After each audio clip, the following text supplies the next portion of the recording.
3:33 in the morning, the hour when the veil thins, when the questions you bury by daylight claw their way back.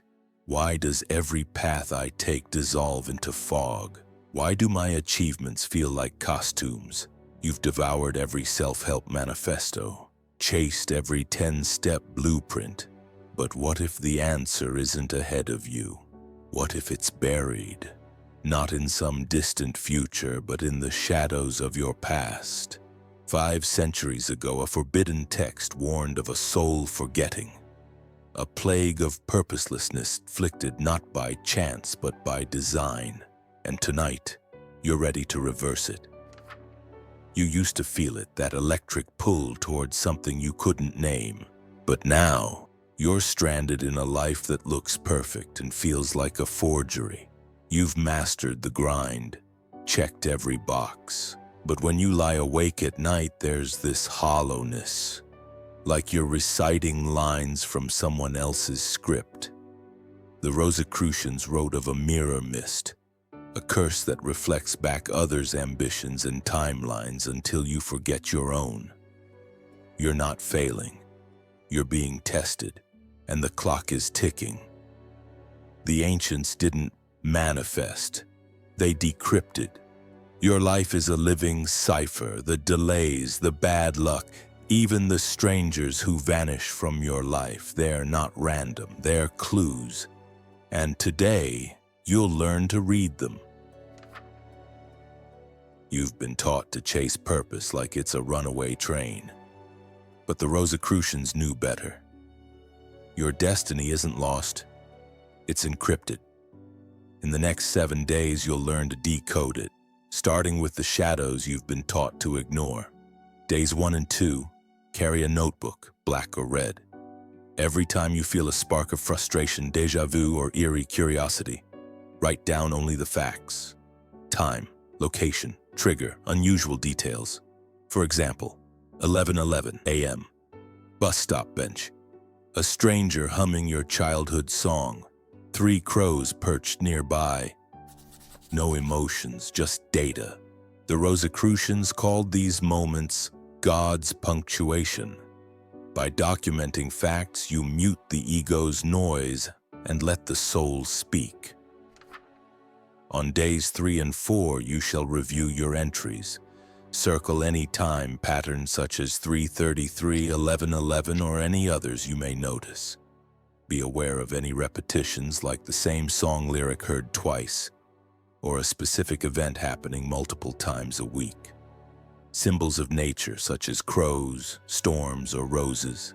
Make sure you connect these with red lines. 3 crows and then 3:33 a.m., a third missed call. These triangles are not accidents. They're maps. Sacred geometry hides in plain sight. The brain solves puzzles faster when it sees shapes. You're not imagining connections, you're unveiling them.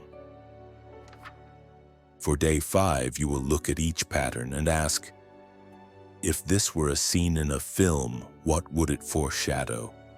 That missed bus, the key in the gutter? The Rosicrucians wrote, delay is destiny in disguise. Your frustration is a breadcrumb, not a dead end. Stories bypass the ego. When you frame your life as a mystery, you become the detective, and the culprit is always the same, the version of you that forgot. On days 6 and 7, you shall tear out the pages. After you tear them out, burn them and then collect the ashes. Take those same ashes and mix with salt.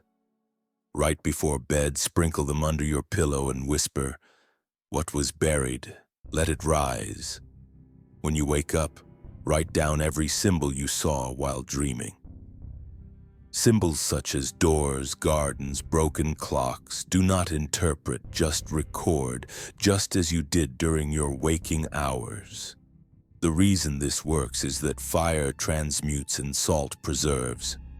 Sleep is the Rosicrucians' chapel, while the ash is a contract. Your body must act in order to believe. Symbols will rise like smoke, and you'll finally see the shape of the fire of your true purpose. You should know that the ancients didn't write their secrets in ink. They wrote them in ash because ash is what remains when the lies burn away. Your path isn't ahead of you. It's beneath you. It's in the cracks during the delays or in the trees with the crows. For this reason, you shouldn't wait until tomorrow. Start immediately because the veil is thinner than you think. You've stood at the crossroads 1,000 times and wondered how you should proceed. Left or right, stay or go. But the Rosicrucians whispered of a third door, one hidden in plain sight, a door that only appears when you betray your instincts. For 72 hours, do the opposite of your gut. If intuition screams stay, walk away instead. If it whispers quit, double down with the utmost passion. For example, instead of jumping on the blatant opportunity, decline the job offer burning a hole in your inbox or tear up the resignation letter you've drafted. The Rosicrucians called this the dance of the ego, a deliberate masquerade to unmask your soul's true compass. Your gut isn't always your ally. Sometimes it's a prison guard that is dressed as a friend. Mind you, this isn't mental gymnastics. You must actually act physically to get results. Write the resignation letter and then burn it. Or tell your partner you're leaving and then stay. The more visceral the action, the louder the soul's recoil will be. Pay attention to what surfaces when you do this. Is it rage, relief, or a quiet click in your chest? That click may very well be the door cracking open. The Rosicrucians knew something that most do not. The ego clings to safety, and by forcing it into freefall, your true path soon recoils into view.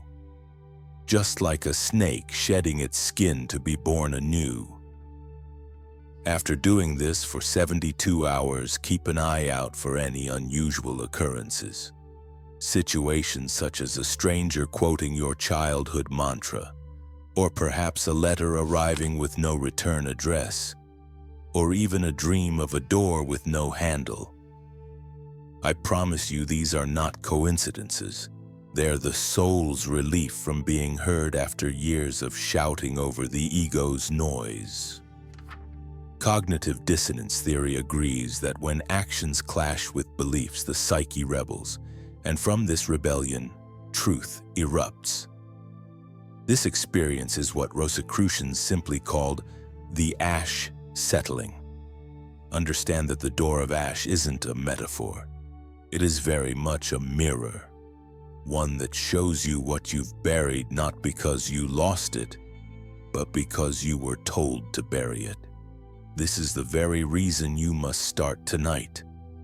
Defy one instinct, just one, and watch as the third door materializes in the smoke. At this point, you've decoded the symbols. You've felt the recoil of truth, and now you stand at the threshold. You have arrived at the precipice of the moment the Rosicrucians called the unknitting. This moment isn't about choosing a path. It's about dissolving the illusion that you ever had a choice and remembering the vow you made to yourself long before this life began. Tonight you will perform the chalice breath. This is a powerful technique that requires you to light a black candle. Once lit, place it where moonlight or even streetlight can graze it. After the light has been cast on it, sit in silence and breathe in for 4 seconds. Hold for 7, and then exhale for 8. Repeat this, and with each cycle whisper, I am not lost. I am recalled.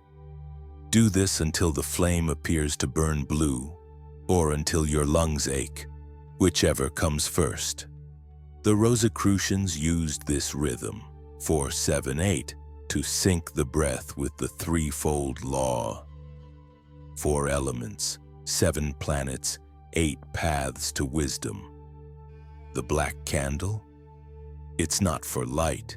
It's a beacon for what watches from the shadows. As you drift into sleep, ask not for answers, but instead for the question you've been avoiding. What did I agree to forget? Do not fear the reply.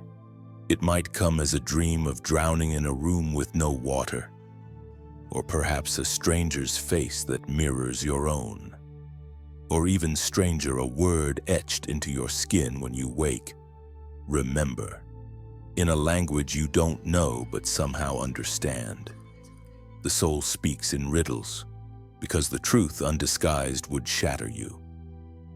The Rosicrucians once said, to awaken a man gently, tell him a dream, but to awaken him violently, tell him his name.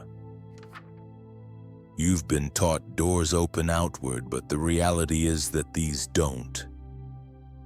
The fourth door, the door of ash, opens inward. It leads to the version of you that signed the contract. The one who traded comfort for purpose, who gave up safety for sovereignty, and left clues in your blood, your dreams, and your frustrations in order to guide you back to the truth. This is the very reason why you felt like a ghost in your own life. You've been haunting the wrong door. The Rosicrucians buried this secret in plain sight. The path is not ahead, it is below.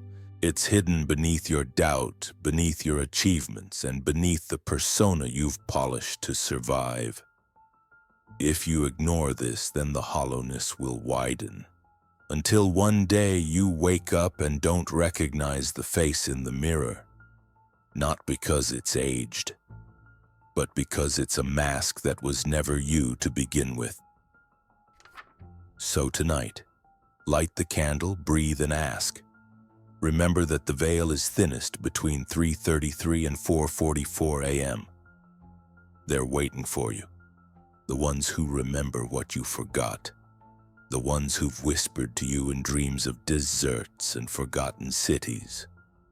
This is not a metaphor. The fourth door is real. It opens inward, and it closes at dawn.